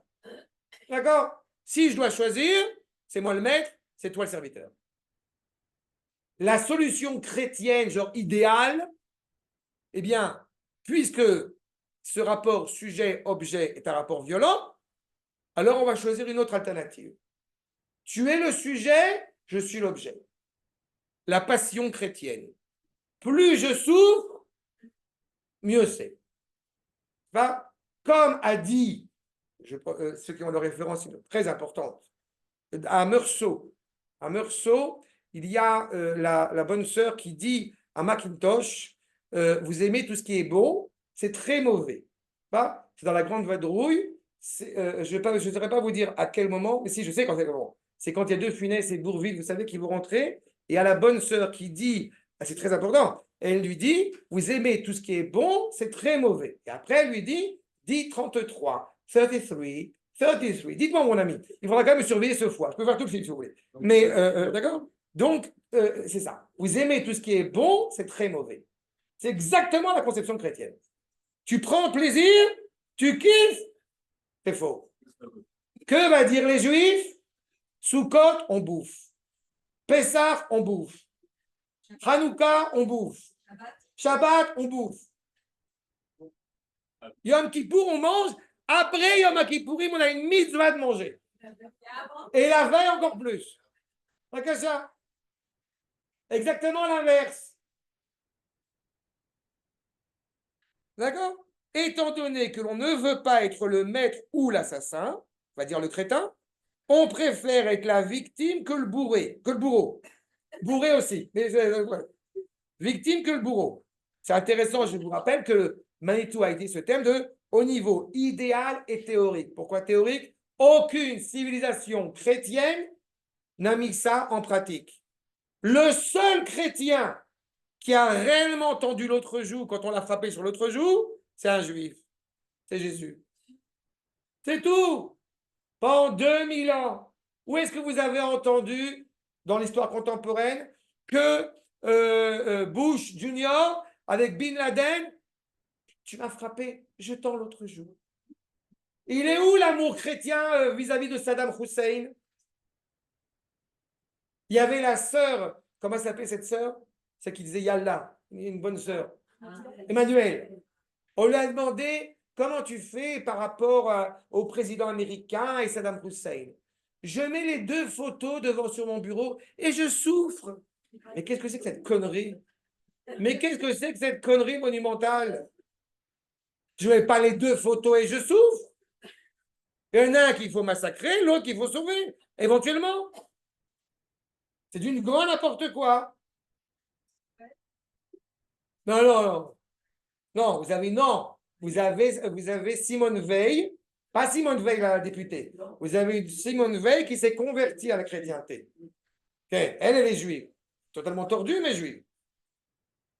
Archab, étant donné qu'on ne veut pas être le maître ou l'assassin, on préfère être la victime que le bourreau. C'est une option de sacerdoce mystique. L'autre sera le maître et je serai l'esclave. C'est la morale du tendre la joue gauche. C'est un idéal théoriquement très beau, mais qui en fait, dans les sociétés chrétiennes comme cité politique, n'a jamais été observé. Ils sont mignons. Et qu'est-ce que dit le pape là actuel, le grand, la beauté, génial? Oh, il y a tellement de souffrance à Gaza. Mais ferme ta bouche! Il a dit, qu'est-ce qu'a dit Golda Meir il y a des années de cela au pape, je ne sais plus c'était lequel, mais qu'est-ce qu'elle lui a dit quand pareil, même genre d'expression, mais on est chez nous. Le premier rachis de la Torah, le monde va vous reprocher d'avoir fait preuve de violence, pas seulement de voler, mais de voler avec violence la terre. Premier rachis de la Torah. Et parce qu'ils sont pas d'abord parce qu'ils ne sont pas intéressés à écouter. Et puis je vais vous dire un autre point. Il y a un journaliste britannique que j'aime beaucoup qui s'appelle Douglas Murray. Extraordinaire. Et alors, il a dit un truc, mais j'étais mort de rire. À la mort, je ne sais plus, c'est si noir, Nasrallah, bon, un des cafards. Et Douglas Murray dit, en plus, c'est ce qui est faux, mais j'étais content parce que tellement de juifs, malheureusement, qui prônent cette idée-là. Douglas Murray, il dit que j'ai des amis juifs, et ils m'ont expliqué que dans la Torah, eh bien, à la mort de ton ennemi, tu n'as pas autorisé à te réjouir. C'est faux. Mais je vais y revenir. Et dit Douglas Murray, à mon grand bonheur, je ne suis pas juif. Quand on lui a demandé qu'est-ce que tu penses de la mort de Nasrallah. D'accord? C'est un goy qui parle comme ça. Maintenant, tous les juifs qui vont prôner ce genre d'ineptie monumentale, mais même les juifs avec une kippa sur la tête, tu ne vas pas te réjouir le 7e jour en Égypte, alors que les Égyptiens, etc., sont tombés dans la mer. Il y a un contresens. 1, 2, d'abord, pourquoi il y a un contresens? Parce que dans cette cohérence que j'évoquais tout à l'heure, quand le premier soir du Seder, Akash Bokhu, il a tué tous les bébés, on a fait le Hallel 2 fois. Pas une fois, 2 fois. Donc, comment on pourrait imputer qu'il y a un problème à se réjouir le 7e jour de Pessah? Réponse, le 7e jour de Pessah, on est encore plus réjoui. C'est la preuve qu'on est réellement sorti d'Égypte. Parce qu'on est en train, comme j'ai coutume de l'expliquer, on est en train de dire Ah, Yashir Moshe, pendant que les Égyptiens, et nous on rigole, et nous on profite. Le traité de Megillah, page 16, Hamoud Bet, quand il y a Aman qui est en train de, qui est censé prendre Mordechai sur le cheval et qui lui dit, Mordechai qui est en train de jeûner, il lui dit aide-moi à monter sur le cheval, je suis faible, ça fait 3 jours que je jeûne. Aman se met à 4 pattes. Mordechai, il monte sur le dos de Aman. Et en même temps qu'il monte sur le dos de Aman, il lui donne un coup de pied. Et là, il y a Aman qui lui dit mais dans ta Torah, il y a écrit que tu ne peux pas te réjouir, avec l'accent, il écrit. Tu ne peux pas te réjouir à la mort des ennemis. Réponse de Mordechai, que des ennemis d'Israël au sein d'Israël. Quand vous avez un juif qui a des propos profondément fâcheux au sein même d'Israël, à l'égard d'Israël, s'il lui arrive quoi que ce soit, on n'est pas autorisé à se réjouir. À la mort de Arik Sharon, qui a fait malheureusement, pour ceux qui sont là depuis suffisamment longtemps, qui a fait des catastrophes, eh bien, je ne me suis pas réjoui. Je ne dis pas que j'étais profondément attristé, mais ça, c'est un autre problème. Mais je ne me suis pas réjoui. Alors qu'à la mort d'Arafat, à la mort de Nasrallah, à la mort de Sinoir, qu'ont fait les Juifs en bonne santé? Et ils ont distribué des bonbons dans la rue. Parce qu'il y a un peu moins de mal sur terre. Exactement. Ça, c'est si qu'on est en bonne santé. Ça va, c'est clair? Quoi? Parce qu'il n'y a pas eu de changement. C'est pas un seul allèle. On fait un allèle qui est pas complet parce qu'il n'y a pas eu de changement dans les sacrifices pendant toute la semaine. Alors qu'à Sukkot, par exemple, chaque jour, vous avez un nombre différent de sacrifices. Donc, tous les jours de Sukkot, on fait le allèle complet. Mais comme la Pessah, à part le premier jour, tous les autres jours, il n'y a pas de sacrifice spécifique. Donc, tous les jours de Pessah, à part le premier soir, le premier matin, on ne fait pas l'allèle complet, y compris le 7e. Oui, ils disent tous. Ils disent tous. Vous savez ce que dit le Rav Harlap? Le Rav Yaakov Harlap, élève du Rav Kook, il appelle que pourquoi est-ce que le soir du Seder, on était enfermé dans la maison, il ne fallait pas sortir dehors? Parce qu'on est incapable de se réjouir quand Akadosh Baruch Hu, il a massacré les bébés. La preuve, c'est qu'on est encore un peu esclave de l'exil. La preuve que réellement, le dernier jour de Pessah, on est libéré totalement du joug égyptien, c'est qu'on est capable de se réjouir de la mort de nos ennemis. Pourquoi est-ce que la femme de Lot, elle s'est retournée? Pas parce qu'elle voulait honorer Akadosh Baruch Hu de ce qu'elle est en train de voir, parce qu'elle avait une nostalgie du mal. Donc, tu disparais. Nous, on prône le bien. On veut le bien, on est attaché au bien. Et encore une fois, on n'est pas dans une cité totalement idéalisée, totalement utopique. J'avais cité, il me semble, la semaine dernière, Gandhi, qui, ça m'a fait toujours beaucoup rire, qu'il avait dit qu'il a la solution au problème nazi pendant la Shoah. Se coucher dans les rues de Berlin. C'est d'une intelligence extraordinaire. Je suis sûr que Hitler, si Gandhi s'était couché dans les rues de Berlin, il aurait arrêté le tank. Arrêté à Auschwitz, il y a Gandhi qui se couche dans la rue. Non, de toute façon, il n'est pas allé. Mais il dit qu'il aurait pu trouver la solution. C'est une grosse bêtise. Gandhi a jeûné pendant des jours et des jours la révolte passive. Conclusion, il a été assassiné. Encore une fois, l'erreur de Caïn, de Abel, face à Caïn. On a une responsabilité morale. Au mieux, prends le bus, prends l'avion, casse-toi. Au pire, je te tue. Au pire, c'est pas forcément le pire. Au mieux, tu es prêt, tu es disposé à ne pas porter préjudice, encore une fois, au peuple de Dieu. Sinon, et je pense qu'il faut faire une expérience scientifique. On attache un arabe à une pierre et on voit s'il arrive à flotter dans l'eau. Dans la mer Méditerranée, ce qui n'est pas à nous, il y a beaucoup de place là-bas. Arshad. Non, c'est clair ce que je dis. Oui, c'est tranché, il n'y a pas besoin de. Pardon, mais comment gérer donc, le problème moral que nous avons avec les Israéliens, oui, qui, euh, qui sont contre on va dire la gauche. Mais que ce soit la gauche ou autre chose, vous avez des problématiques aujourd'hui qui ne sont pas réduites à un problème politique. J'ai parlé avec beaucoup de juifs très divers, Baruch Hashem, des Lituaniens, des colons israéliens, comme ils sont appelés, et des gens de gauche, ce que vous voulez. J'arrive à parler, Baruch Hashem, avec tout le monde. Mes idées sont claires, elles sont tranchées. Celui qui est prêt à avoir un dialogue, j'ai ce dialogue avec tout le monde. Seulement, il y a malheureusement une méconnaissance de notre identité.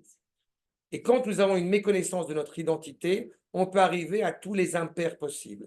Quand je suis arrivé en Israël, donc il y a près de 30 ans, et j'étais très surpris à la fac parce que j'ai rencontré des gens qui ne savent pas ce que c'est que le kiddush. Et le kiddush, au Technion, il y avait des gens qui venaient fêter la bar mitzvah de leur petit-fils, et j'ai demandé à Mori Rabbi, au Rav Zeni, pourquoi est-ce que ils n'ont pas de communauté? Bon, je comprends, ils ne sont pas forcément religieux, etc. Mais ils ont une synagogue où ils vont de temps en temps, pour Shabbat, pour les fêtes. Que m'a répondu la Rav Zeni? David, c'est un bon séfarade. Ça veut dire qu'on ne connaît pas, dans cette éducation un peu séfarade, cette idée où on ne fréquente pas de près ou de loin une communauté, quelle que soit la considération. D'accord? Vous avez des Israéliens, et l'éducation malheureusement et les médias aidant, vous avez une éducation en Israël qui, dans certains milieux, est très problématique. Et elle est problématique parce que, justement, pour le coup, a dit Gershom Scholem, il écrit une lettre à Franz Rosenzweig en 1926, il lui dit il y a un danger plus grave que les Arabes. C'est la profanation de la langue. C'est-à-dire qu'on est en train d'éduquer, on ne se rend pas compte de ce que nous faisons, on est en train d'éduquer une génération qui jadis avait quitté la yeshiva, mais qui connaissait le sens des mots. Aujourd'hui, nous sommes déjà la génération suivante qui ne connaît pas le sens des mots. D'accord? Pas seulement l'ivrite. Je vais vous donner un exemple très concret que j'aime citer. D'après puisque certains voudraient que ce soit un pays pour tous ses citoyens, l'école Ezrachia. Alors, c'est très sympathique, mais à une seule condition, que Ahmed Tibi, à la seule condition que Ahmed Tibi soit dans la soukha pendant 7 jours. Parce qu'il est écrit dans la Torah que Kol Ezrach Israël, Ishel Basouka. Donc, si on considère que tous ceux qui sont considérés comme étant les citoyens de l'État d'Israël, c'est tous ceux qui sont présents en Israël, donc, ça implique ce que dit la Torah, Ahmed Tibi doit faire une soukha. Je n'irai pas dans sa soukha, rassurez-vous, mais il doit faire une soukha pendant 7 jours. Ou alors, on remet en cause le sens hébraïque profond et authentique de la citoyenneté. Si on a défini que celui qui était juif, c'est comme tu le sens, très bien. Moi, je me sens juif, par exemple. Michael Douglas, il a dit, je me sens juif. C'est vrai que ça sent bon, juif. Comment c'est dans ce film? Il y a dans Exodus. Il y a Paul Newman, il dit, moi, les juifs, je les sens. Enlevez-moi, j'ai une poussière dans l'œil. Il avait dit exactement ça. On peut faire tout et n'importe quoi. On peut faire tout et n'importe quoi. Il y a un moment donné, il faut revenir au sens des choses. Vous avez une série pour laquelle j'ai manifesté à une époque et qui vraiment, j'ai pleuré en la voyant, une série satirique israélienne qui veut absolument mais souiller tous les héros de la nation hébraïque, les plus anciens comme les plus contemporains. J'ai vu un extrait de cette série une fois pour savoir pourquoi j'allais manifester.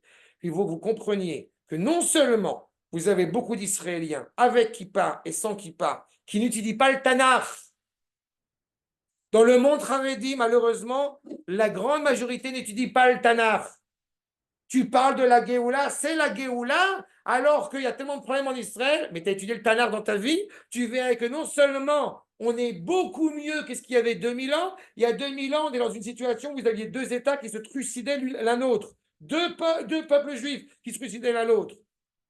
Et quand ils n'étudient pas le Tanakh et que l'image du Tanakh qu'ils ont est une image absolument scabreuse, un jeune loin de la Torah qui a reçu de sa prof de Tanakh une explication concernant Shlomo comme étant le pire roi du peuple juif. Comment vous voulez qu'un jeune de 15 ans qui ait reçu ça comme message, à 18 ans, il aille se battre, ou à 19 ans, 20 ans, peu importe, il aille se battre avec la conviction que ce qu'il fait, c'est moral. On l'a détruit. Et malgré tout, comme quoi, Baruch Hashem, heureusement qu'on ne compte pas sur eux, la providence divine, elle est en train de bouleverser ces juifs. Quels qu'ils soient. Même dans les yeshivot, on n'étudie pas. Moi, j'ai Mais- fait 3 ans dans une yeshiva. Pourquoi je vous dis ce que j'ai dit? Et- Alors, je réitère ce que j'ai dit. Il y avait Gemara le matin, l'après-midi, Gemara. Alors, je le réitère soir, ce que je vous ai et dit. un petit peu de moussard à 7h30 le soir. Ça dépend de quel Ça yeshiva. me ravit. Ça dépend dans quel yeshiva. Les yeshivas sionistes, Ils les yeshivas dites sionistes sont un peu plus enclins là-dessus. Mais je vais vous dire quelque chose. allaient ils allaient à la guerre. Je vais vous dire. Je vais vous dire. Comme je l'ai dit avant, comme je l'ai dit au début du cours, je peux vous assurer, je donne un cours de Tanakh tous les dimanches soirs à Haïfa. D'accord? En vrai, présent sur place, je crois que j'ai 5 ou 6 personnes. C'est-à-dire 6 personnes. Alors qu'a priori, comme je prends des sources, je prends des feuilles, je passe chaque verset, je les décortique de tous les côtés, depuis Rashi jusqu'au copain du Rambra jusqu'à la Kabbalah. Je me casse la tête. Croyez-moi, c'est du boulot. Et je passe tous les petits prophètes l'un après l'autre. J'ai enseigné le prophète Ovadia avec l'affiche qui était réservée à ce prophète Ovadia, c'est l'affiche du palais de justice à l'Aïe. C'est-à-dire pour qu'on comprenne bien le lien. Je passe mon temps à expliquer le Tanakh. Grâce à Dieu, sur le site, il y a de plus en plus de vues de ces cours que je fais sur le Tanakh. Et vous comprenez qu'on n'a pas des milliers de gens qui vont voir ce cours. Alors, ok, il y a plein de cours qui existent. Je ne suis pas un conférencier, tout j'accepte. Mais la vraie question qui est posée d'abord et avant tout à chaque juif qui se dit avoir une kippa sur la tête, est-ce que tu as fini le Tanakh? Est-ce que tu as étudié le Tanakh? Pas seulement les Chamisha Chomshet Torah, qui seraient déjà extraordinaires, mais tout. Qui a étudié Yoshua? Qui a étudié Melachim? Qui a étudié Ishayahu? Qui a étudié Hermiahu? Qui a étudié Yecheskel? Ben, je peux vous le dire avec une grande fierté, j'ai un fils de 16 ans qui est arrivé à Ishayahu. Il a 16 ans. Et il avance. Et pour moi, c'est quelque chose de fondamental. Petit yeshiva, yeshiva Ktana, ce qu'on appelle. Il a 16 ans, il passera le bac l'année prochaine, mais il fait Baruch Hashem du Kodesh toute la journée. Comme j'aime à le dire avec beaucoup de tendresse et beaucoup d'humour, il y a des malédictions plus graves dans la vie qu'un fils qui veut étudier la Torah toute la journée. D'accord? Mais c'est exactement cette problématique-là. Rien n'est foutu, rien n'est perdu. Simplement, plus on étudie le Tanakh, plus on comprend encore une fois le sens de l'histoire. Parce que la parole d'Akadosh Baruch Hu s'exprime à travers les événements que traverse le peuple juif. Quand vous entendez, comme j'avais eu l'occasion d'expliquer, quand vous entendez certaines personnes de part et d'autre qui n'attendent qu'une seule chose, c'est que l'État d'Israël meure, disparaisse, au sein, en interne, je vous parle. C'est des gens qui ne comprennent pas ce que nous vivons. Nous sommes en train de réaliser la prophétie de Yeshayahu et de Yecheskel. On est en train de la vivre. Donc, tous ceux qui parlent, encore une fois, de manière, encore une fois, pseudo-morale, telle que eux le considèrent, automatiquement, on est dans l'abject. La morale est rattachée à la vérité. Le bien est rattaché à la vérité. Abel, il a voulu faire preuve de miséricorde, il a voulu faire preuve de faiblesse. En réalité, il est rattaché au mensonge. Pourquoi est-ce que, et j'en fais partie, pourquoi est-ce qu'on a beaucoup d'affection à l'égard d'un chien? Parce que le chien suscite l'émotion. C'est pour ça qu'il s'appelle Kélev. Foulot, lève. Mais dommage. Il est appelé Kélev parce qu'il attire le cœur. Ah, les animaux parfois sont mieux que les hommes. C'est quoi cette bêtise? Moi, je veux être végétarien. Ah bon, pourquoi? On a fini de régler les problèmes humains? Ça ne te pose aucun problème que Kfir Bibas, il soit à Gaza. Par contre, non, je ne peux pas les entrecôtes. Ah non, je ne peux pas. Moi, je ne veux pas les sacrifices, c'est trop cruel. Je n'ai pas compris. Quand tu manges ton schnitzel dans l'assiette, ça va. Mais apporter un schnitzel à Kadosh Baruch Hu, tu as un problème? Elle est où ta moralité? C'est exactement le problème de fond. Les chrétiens ont réduit l'histoire. Sujet, objet, je suis l'objet. Regardez ce qu'il nous dit. Je veux pas, faut que je m'arrête. Ken, je sais, il faut que je m'arrête. Ah ouais. D'accord? Maintenant, chacun dit à l'autre. Je reprends. Selon la tradition juive, la solution de. J'ai sauté une ligne. Ah non, pardon. La troisième solution se trouve surtout dans les mystiques extrêmes orientales. Vous l'avez? Puisque la relation historique entraîne la fatalité d'un maître et d'un esclave, d'un sujet et d'un objet, et puisque c'est ce qui cause le mal dans l'histoire humaine, il faut arrêter l'histoire. Bouddha, appelé l'éveillé, va sortir de son château, était un prince, n'est-ce pas, en Inde, si je me rappelle bien. Bref, il sort de son château, il voit les gens souffrir. Qu'est-ce qu'il dit? Qu'est-ce qui crée la souffrance? C'est la vie. Arrêtons de vivre, on arrêtera de souffrir. On arrête l'histoire. Alors évidemment, pourquoi ne pas se suicider? Et non, parce que si on se suicide, on considère qu'il y a un sens à la vie. Mais comme on doit accepter le fait que la vie n'existe pas, que tout est une illusion, donc tu fais la méditation pour pouvoir vider cette croyance illusoire dans l'existence pour arriver en réalité à comprendre qu'il n'y a rien. Et c'est pour cela que va dire un penseur shintoïste, il vaut mieux s'asseoir qu'être debout, mieux se coucher qu'être assis, mieux mourir que vivre. On arrête l'histoire. D'accord? La solution, c'est la relation objet-objet. On arrête la course du temps et on se réfugie dans la contemplation, l'équanimité. Ce n'est pas l'égalité, c'est l'équanimité. Toi et moi, on n'est rien. On accepte qu'on n'est rien. On a vu que le Dalai Lama, en se disant qu'il n'est rien, on a vu la Mandchourie, on a vu toutes ces provinces, combien elles ont été, comment dirais-je, délicates avec eux. Non, ils les ont massacrés. Selon la tradition juive, la solution de la Torah est la suivante. Chacun reconnaît l'autre comme supérieur et personne n'est inférieur. Je te donne une valeur pleine. Il y a une égalité en dignité. C'est le principe de réciprocité. Chacun dit à l'autre, tu es mon Seigneur. Si la réciprocité est effectivement garantie, les deux sont sauvés.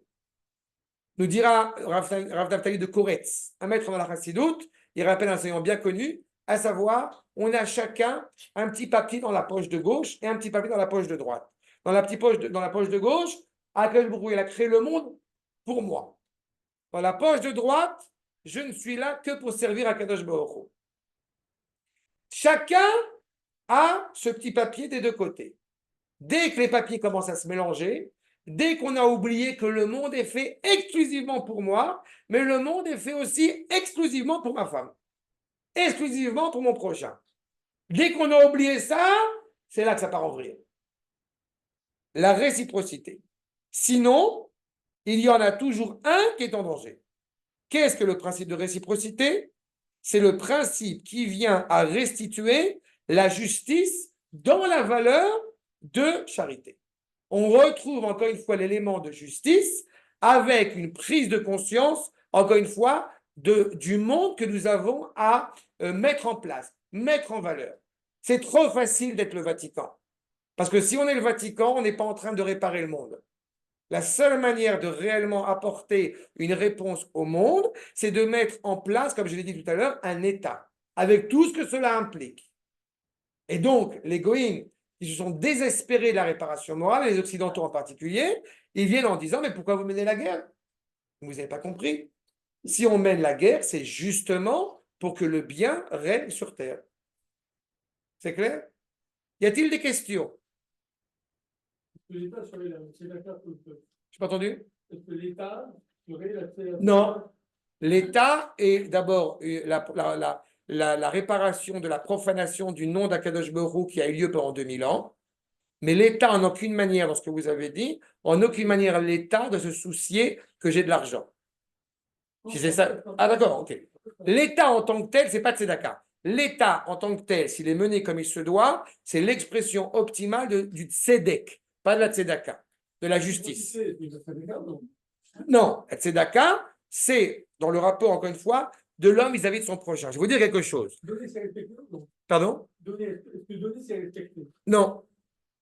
Dans le rapport à la tzedaka, tel qu'il est évoqué dans la tradition juive, vous avez plusieurs niveaux. Je me permettrai de rappeler deux choses. Je vais vous dire un truc. Vous avez d'abord dans la Maseret Avot, dans ce rapport où on dit que Sheli Shelcha, Sheli Sheli, Shelcha Shelcha, chacun fait ce qu'il veut, c'est Midat Sdom. Il y en a qui disent c'est Benoni. Que veut nous dire la Mishnah en disant c'est ou Midat Sdom ou c'est Benoni? En réalité, si un quartier Si une région estime chacun fait ce qu'il veut chez soi, ce n'est pas le niveau idéal de la société à laquelle on aspire. Mais c'est Benoni, c'est pas grave. Mais si l'État est régi selon ce précepte de dire chacun fait ce qu'il veut, ça, c'est Sdom. D'accord? Maintenant, le rapport à la tzedaka envers l'homme et son prochain, vous avez plusieurs niveaux. Vous avez un niveau qui dit je te donne de l'argent, je te donne la tzedaka. Deuxième niveau, je te donne anonymement. Troisième niveau, je m'associe avec toi pour monter une affaire. C'est-à-dire que mon objectif, la vraie tzedaka, mon objectif, c'est de t'aider à ce que tu n'aies pas besoin de moi. Ça, c'est le sens obi de la tzedaka. Et dans ce cas précis, l'État a la responsabilité, pas de me donner de l'argent, mais a la responsabilité de m'encourager à pouvoir trouver un travail pour que je puisse subvenir à mes besoins. Ça, c'est la responsabilité de l'État. Pardon? Le roi, en tant que tel, il a deux rôles. Ben ça, on verra quand on parlera du Mashiach, on insistera là-dessus. Le roi a deux rôles essentiels, la sécurité du peuple et l'économie. Il y avait un premier ministre, il y a quelques années de cela, qui avait dit à la radio, dont je tairai le nom, bien évidemment, pour dire du mal d'Ehud Olmert, qui avait dit je ne peux pas assurer la sécurité des habitants de Sderot. Il a dit ça à la radio. Ma modeste réponse, quand il a dit ce propos-là, ça a été mais casse-toi.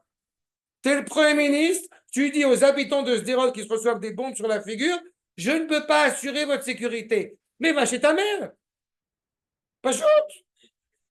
Et il était. C'est exactement ça. Quand ils sont allés voir David Améler en disant il y a un problème, il n'y a pas suffisamment de pain, bon, dis aux hommes, on y va, on va conquérir d'autres territoires pour aller chercher de l'eau, du pain, etc.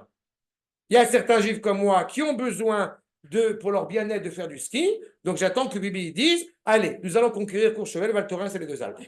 Ça va venir. Pardon? Aussi coupable que Caïn. D'accord?